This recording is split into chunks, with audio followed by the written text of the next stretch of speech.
मैं विजय सर, श्रद्धा intermediate college कचनार, राजा तालाब वाराणसी से कक्षा 11 कला वर्ग का हिंदी के कबीरदास जी के साखी का आज हम आपको पहले और दूसरे दोहे का व्याख्या बताएंगे।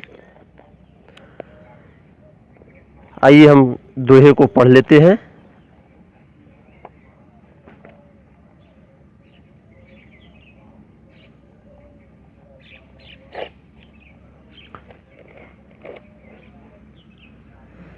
देखिए, पहला और दूसरा दोहा है। पहला दोहा है, बलिहारी गुरु आपड़े देवहाड़ी के बार, जिनी मानिस तय देवता करत न लागी बार। दूसरा है, सदगुरु की महिमा अनंत, अनंत किया उपकार, लोचन अनंत उघाड़िया, अनंत दिखावण हार।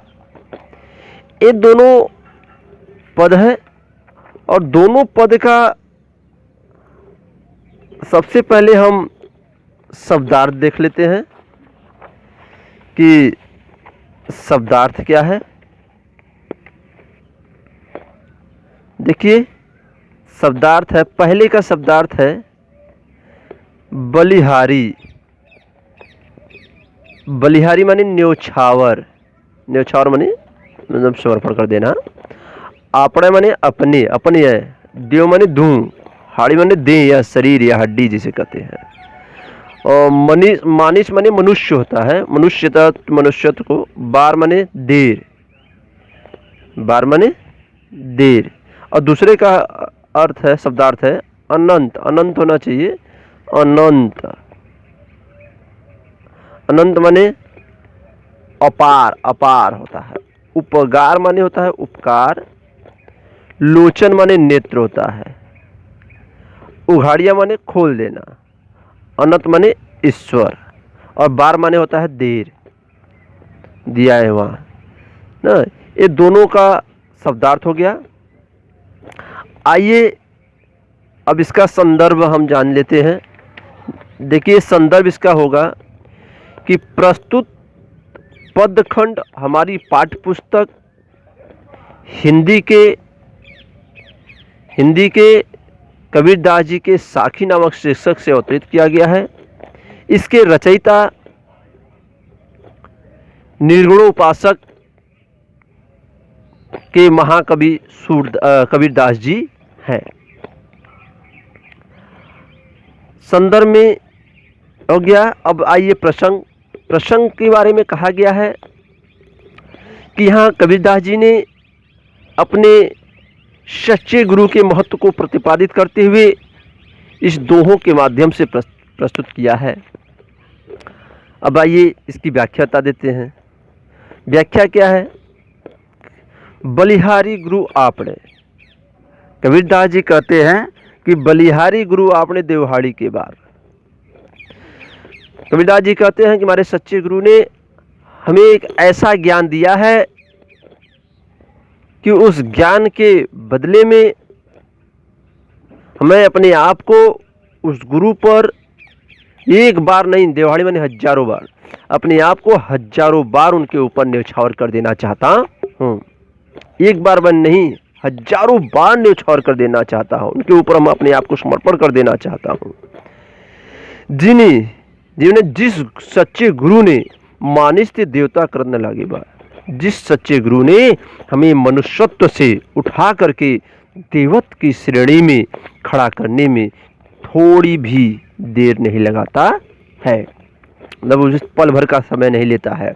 वो हमें मनुष्यत्व से, जो अहंकारी अज्ञानी मनुष्यत्व से उठा करके ज्ञानी देवत्व के श्रेणी में खड़ा कर देता है, और खड़ा करने में थोड़ा भी देर नहीं लगता है।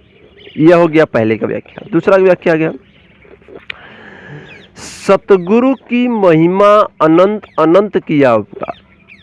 हमारे सच्चे गुरु की महिमा जो है अपार है। कबीरदास जी कहते हैं कि इसमें इसका भी गुरु की महत्व का प्रतिपादन करते हुए कहते हैं कि हमारे सदगुरु की महिमा अनंत अर्थात महिमा अपार है, अनंत किया उपकार।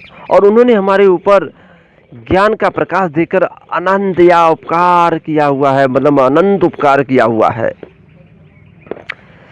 लोचन आनंद उघाड़िया, और हमारे सच्चे गुरु ने हमारे अंदर भरे हुए अनंत अज्ञान के अंधकार के पर्दे को खोलकर, उघाड़िया माने खोलकर अनंत दिखावड़ा, अर्थात यह हमारे नोचल माने नेत्र, हमारे नेत्रों के सामने अनंत अज्ञान के पर्दे को खोल करके अनंत ज्ञान के रास्ते के, अनंत ईश्वर के रास्ते को क्या कर दिया है, दिखा दिया है, दिखावड़ हार दिखा दिया है। कहने मतलब कि हमारे सच्चे गुरु ने हमारे ऊपर अनंत महिमा, मतलब अनंत सदगुरु की महिमा अनंत, हमारे सच्चे गुरु की महिमा अपार है, और उन्होंने हमारे ऊपर अनंत ज्ञान दे करके अनंत उपकार किया हुआ है। उन्होंने हमारे आंखों के अंदर छिपे हुए अज्ञान के अंधकारता के काले पर्दे को खोल करके अनंत ईश्वर के सच्चाई के रास्ते को दिखा दिया है। यह तो व्याख्या हो गया। आइए ये दोहों के व्याख्याओं का हम काव्यगत सौंदर्य देख लेते हैं। इसके काव्यगत सौंदर्य क्या क्या है। देखिए काव्यगत सौंदर्य है,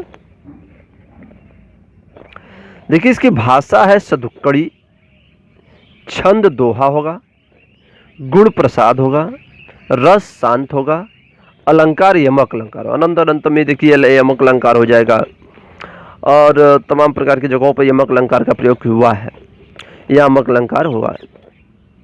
ठीक, अब देखिए आपको तो यहाँ व्याख्या मैंने बता दिया, लेकिन आपको इन दोहों से प्रश्न पूछे जाएंगे। आप किताब में अगर इन दोहों से अगर कोई पैराग्राफ का दोहा प्रश्न आता है तो उन प्रश्नों को हल करिए, उसके बाद उसको हल करके अपने कॉपी पर नोट करते जाइए। आज बस इस वीडियो के माध्यम से हम बस दो ही दोहे पढ़ाएंगे। अगली बार से हम आपको 2 या 3 या 4 पढ़ाने की कोशिश करेंगे। धन्यवाद।